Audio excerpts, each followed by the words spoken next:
할렐루야, 반갑습니다. 오늘은 요한계시록 11장 1절에서 14절 두 증인이라는 제목으로 말씀 나누겠습니다.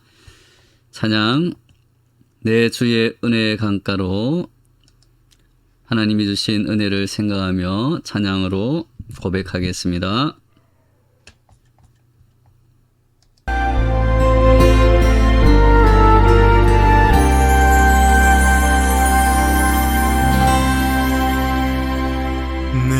주의 은혜 강가로 저 십자가의 강가로 내 주의 사랑 있는 곳 내 주의 강가로 내 주의 은혜 강가로 저 십자가의 강가로 내 주의 사랑 있는 곳 내 주의 강가로 가람 나의 생수로 가득 채우소서. 피곤한 내 영혼 위에 내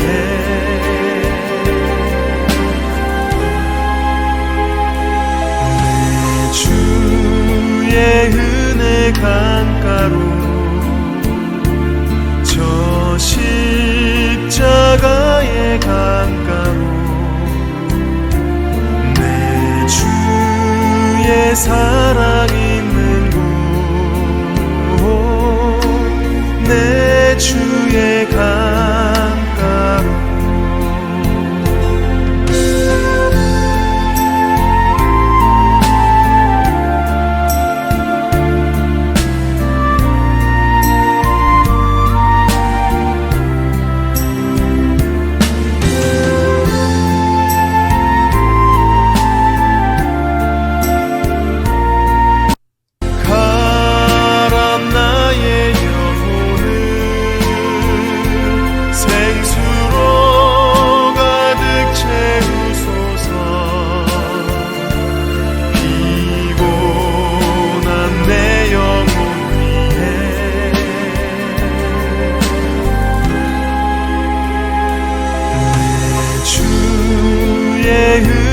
강가로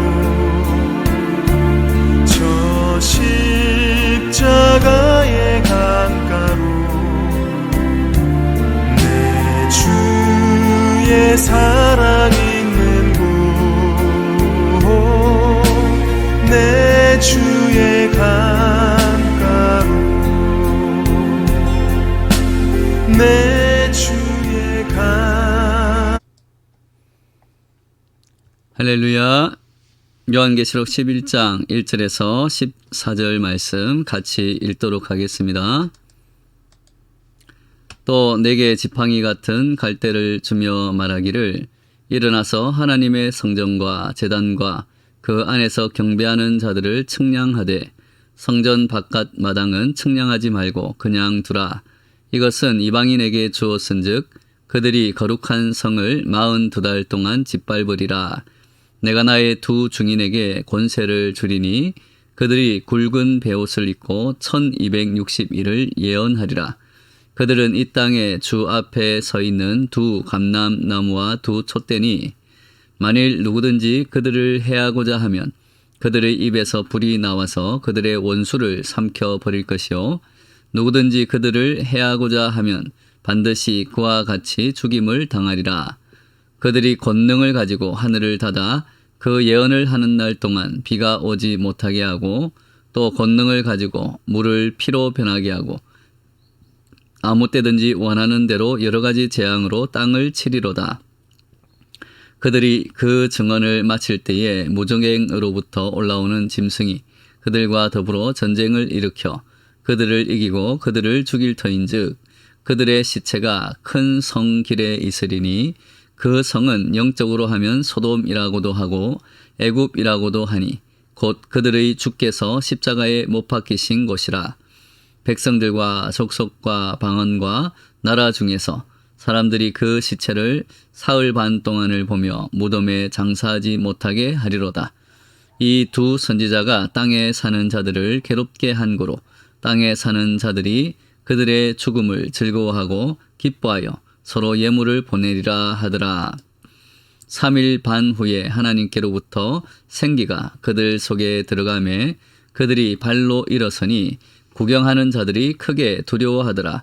하늘로부터 큰 음성이 있어 이리로 올라오라 함을 그들이 듣고 구름을 타고 하늘로 올라가니 그들의 원수들도 구경하더라. 그때에 큰 지진이 나서 성 10분의 1이 무너지고 지진에 죽은 사람이 7천이라. 그 남은 자들이 두려워하여 영광을 하늘의 하나님께 돌리더라. 둘째 화는 지나갔으나 보라, 셋째 화가 속히 이르는도다. 아멘. 요한계시록 11장은 교회가 걸어왔던 길과 앞으로 걸어가야 할 길을 환상으로 보여주고 있다고 볼 수 있습니다. 이를테면 초대 교회부터 예수님이 재림하실 때까지 교회의 역사의 요약이다라고 말할 수 있습니다. 우리는 요한계시록 6장부터 재많은 세상과 인류를 향한 하나님의 본격적인 심판이 시작되는 광경을 보았습니다.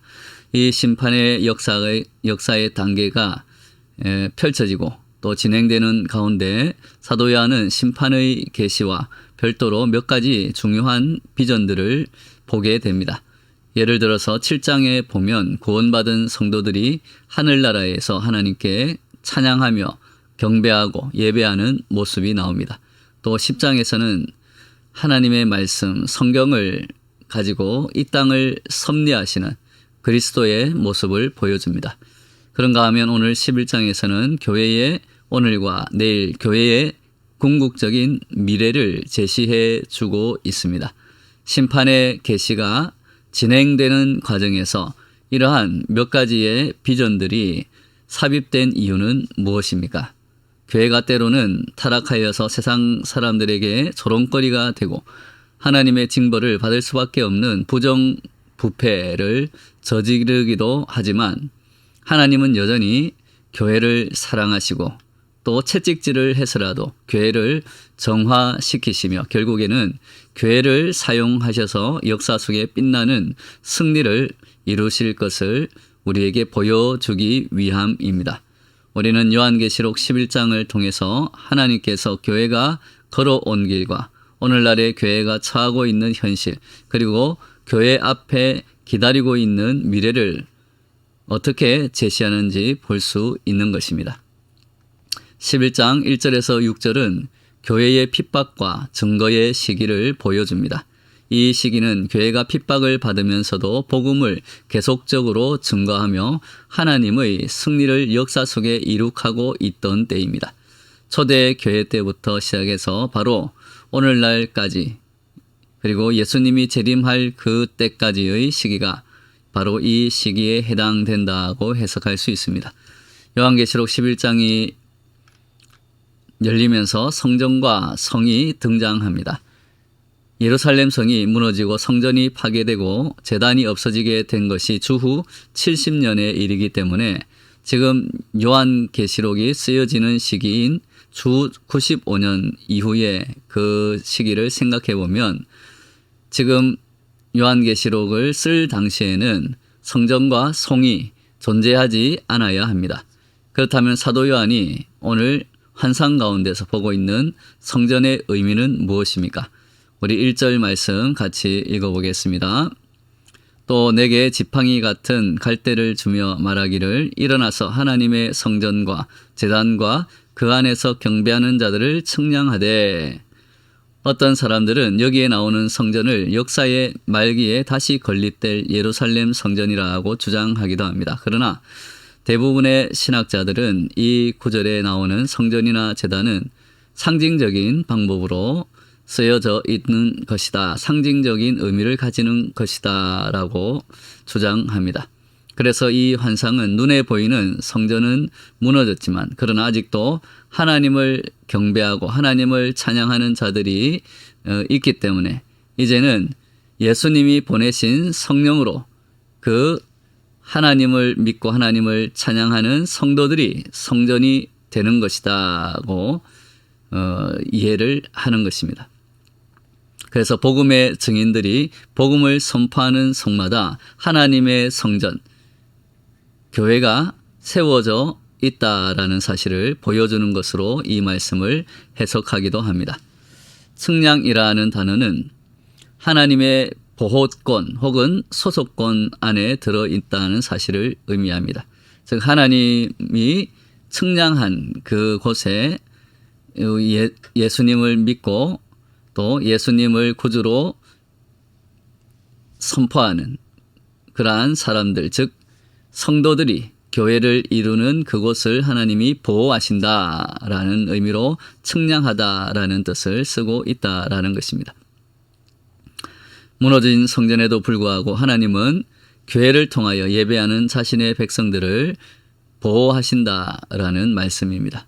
그리고 그 성도들의 그 모인 교회를 통하여서 하나님은 예배를 받으신다라는 말씀입니다. 더 중요한 것은 하나님께서 그들을 사용하셔서 이 어두운 역사 속에서 아직도 복음의 증거를 계속하고 있다는 사실입니다. 이것이 오늘 말씀에서 전달하려고 하는 가장 중요한 핵심 메시지다라고 볼 수 있는 것입니다. 2절 말씀입니다.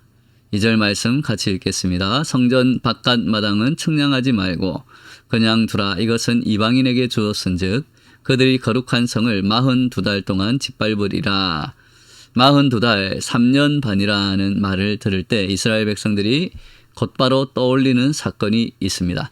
소위 신구약 중간기에 수리아의 안티오쿠스 에피파네스라는 사람이 예루살렘에 쳐들어와서 이스라엘을 점령하고 성전 제사를 금지하고 제우스의 신단을 세운 사건입니다. 이스라엘 백성들은 이 3년 반을 예배와 신앙의 자유를 상실했던 악몽 같은 기간으로 생각합니다. 그러므로 여기에 나오는 42달은 하나님의 백성이 이방 세력에서 짓밟힌 어두운 시기의 상징적인 시기를 표현한다고 볼 수 있습니다. 3절 말씀 또 같이 읽겠습니다. 내가 나의 두 증인에게 권세를 주리니 그들이 굵은 베옷을 입고 1260일을 예언하리라. 1260일도 3년 반을 가리킵니다. 42달은 박해를 받는 어두운 시절을 표현했지만 1260일은 두 증인이 베옷을 입고 예언하는 모습을 묘사하고 있습니다. 보통 베옷을 입는다라는 것은 슬픔의 표시를 나타냅니다. 그러나 구약적인 배경에서 보면 하나님의 선지자들이 그 시대에 부패한 이스라엘 사람들을 깨우치기 위해서 하나님의 말씀을 예언할 때 베옷을 입은 것을 우리는 알 수 있습니다. 그들이 외치는 메시지는 회개하고 하나님께 돌아오라는 메시지였습니다. 하나님의 증인들이 슬픔을 짊어지고 회개하라 외치는 장면이 구약에 많이 기록되어 있기 때문입니다. 두 증인은 문자 그대로 역사의 말기에 하나님께서 특별히 쓰실 두 사람으로 볼 수도 있습니다. 이 두 증인의 활동을 읽어보면 옛날에 모세나 엘리야를 방불케 하는 그런 사역들이 등장하는 것을 볼 수 있습니다. 6절을 보면 물을 변하여 피가 되게 한 것은 모세의 기적과 연결이 됩니다. 또 하늘을 닫아 비가 오지 못하게 하는 것은 하나님께 기도하여 비가 오게 만드는 엘리야를 생각나게 합니다.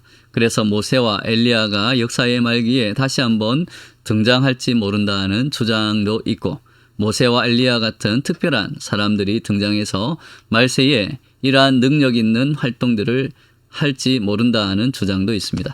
그러나 좀 더 포괄적인 관점에서 보면 역사의 말기에 하나님이 쓰실 모든 하나님의 백성들, 다시 말하면 교회 공동체가 수행해야 할 그 사명을 증인이라는 이 상징적인 이미지를 통해서 나타내고 있다고 해석할 수도 있는 것입니다.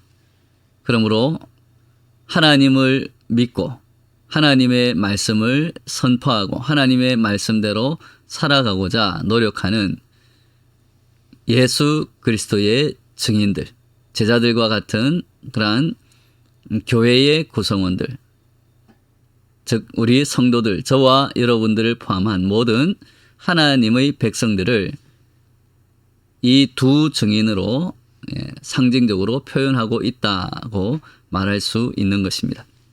그런데 왜 두 증인일까요? 성경에서 둘이라는 숫자는 증인을 성립시키는 최소한의 숫자입니다. 법정에서의 어떤 증언이 믿을 만한 증거로 채택되려면 2명 이상이 그 증거를 되어야 된다, 증인이 되어야 된다고 말씀하고 있기 때문입니다. 그러므로 두 증인이라는 것은 세상에서 구원의 확실한 증거인 복음 전파를 감당해야 할 교회 공동체의 모습이라고 볼 수 있습니다. 그 두 증인이 4절에는 그들은 이 땅의 주 앞에서 서 있는 두 감람나무와 두 촛대다라고 말하고 있습니다. 감람나무는 우리가 잘 알듯이 기름을 공급하는 원천이 됩니다. 그 기름이 촛대에 들어가서 빛을 발합니다. 성령의 기름 부음을 받고 예수님의 생명의 빛을 발하는 것, 그것이 바로 우리 그리스도인들과 교회의 책임이라는 말씀입니다. 교회가 가지고 있는 여러 가지 부정적인 요소들에도 불구하고 하나님은 참된 교회, 진정한 교회를 보호하시고 지켜주십니다. 이 교회야말로 짙어가는 역사의 어둠 속에서 빛을 발하는 유일한 하나님의 기대라는 사실을 본문은 우리에게 증언하고 있습니다. 사도 요한은 교회가 핍박을 받으면서도 동시에 하나님의 능력을 통해서 복음을 증언하고 있는 첫 번째 시기의 모습을 환상을 통해서 보았던 것입니다. 7절에서 10절 말씀은 교회의 마지막 순환의 시기를 우리에게 보여줍니다. 교회는 예전부터 여러 가지 순환을 많이 당해왔습니다. 그러나 더 큰 순환이 아직 기다리고 있습니다. 마지막 순환일 수 있습니다. 9절에 보면 그 기간이 사흘 반이라고 했습니다. 핍박 속에서 하나님의 능력을 통해서 복음을 증거해 왔던 3년 반의 시기에 비하면 이제 교회가 마지막으로 경험해야 할 순환의 시기는 사흘 반으로 대단히 짧은 것이다고 생각할 수 있습니다.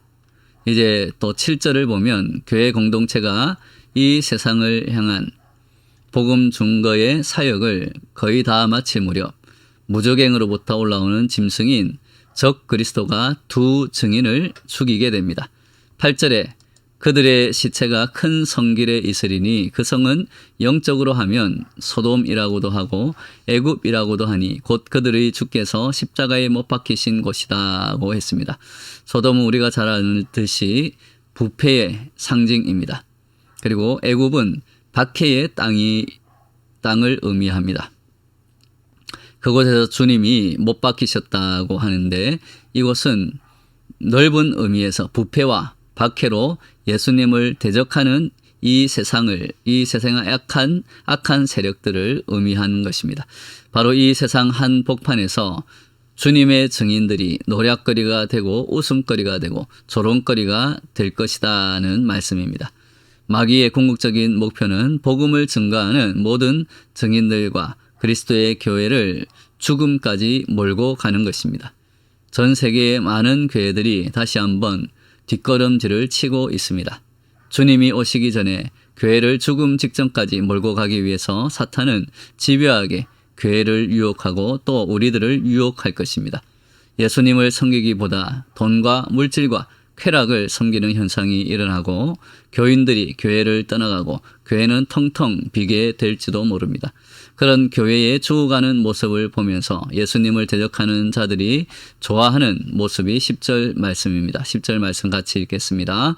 이 두 선지자가 땅에 사는 자들을 괴롭게 한 고로 땅에 사는 자들이 그들의 죽음을 즐거워하고 기뻐하여 서로 예물을 보내리라 하더라. 교회가 죽어가는 모습, 교회가 타락하는 모습, 성도들이 하나님을 떠나가는 모습을 보며 기뻐하는 것입니다. 그래서 서로 예물을 보내면서 잔치를 벌이고 있는 것입니다. 교회의 죽음에 대한 철저한 그러한 처절한 묘사를 보여줍니다. 이것이 교회의 마지막 순환의 시기입니다. 역사의 거의 마지막 때에 교회가 죽음을 경험하는 이런 시기가 올 것입니다. 그러나 이것이 정말 마지막일까요? 그렇지 않다는 것입니다. 11절, 13절에서 교회의 부활과 승리의 시기가 반드시 다시 온다고 말씀하십니다. 교회는 다시 부활될 것입니다. 하나님의 말씀을 끝까지 선포하는 두 증인과 같은 성도들이 있는 한 교회는 다시 부활할 것입니다. 이 철저한 죽음을 극복하고 교회는 다시 일어날 것입니다. 그리고 역사 속에서 마지막 멋진 승리를 선포하고야 말 것입니다. 11절 말씀 같이 읽겠습니다. 3일 반 후에 하나님께로부터 생기가 그들 속에 들어가매 그들이 발로 일어서니 구경하는 자들이 크게 두려워하더라. 아멘. 이 증인의 부활은 바로 교회의 부활입니다. 끝까지 하나님을 떠나지 않고 하나님의 말씀을 듣고 지키며 이겨 나가는 바로 성도들의 부활입니다. 이 불신앙의 세상, 무신론적인 세속의 흐름을 넘어서서 교회가 찬란하고 위대한 부활을 하는 마지막 역사의 최후의 승리의 드라마를 보여주고 있는 장면입니다. 13절을 또 같이 읽겠습니다. 13절 말씀. 그때에 큰 지진이 나서 성 10분의 1이 무너지고 지진에 죽은 사람이 7천이라. 그 남은 자들이 두려워하여 영광을 하늘의 하나님께 돌리더라. 그리스도께서 재림하시는 그 시간에 심판이 일어납니다. 그리고 심판 전에 부활된 교회가 부활의 승리를 선포한 후에 하나님의 말씀을 듣고 하늘로 올라갑니다. 부활한 교회가 이 역사와 세상을 향해서 위대한 승리를 선포한 후에 원수들 앞에서 당당하게 하나님의 영원한 집을 향해서 복귀하는 모습이 얼마나 놀라운지 모릅니다. 오늘 말씀을 요약하면 다음과 같습니다. 교회는 지금까지 핍박 속에서도 복음을 증언해 왔습니다. 하나님은 이 교회를 당신의 능력으로 보호하시고 도우셨습니다. 그럼에도 불구하고 역사 최후의 날에 교회는 큰 어려움을 경험할 것입니다. 교회는 아마도 죽음 직전까지 갈지도 모릅니다. 그러나 이것이 교회의 마지막이 아닌 것을 기억해야 합니다. 하나님께서는 자신의 증인들을 부활시키시고 하늘로 올리실 것입니다.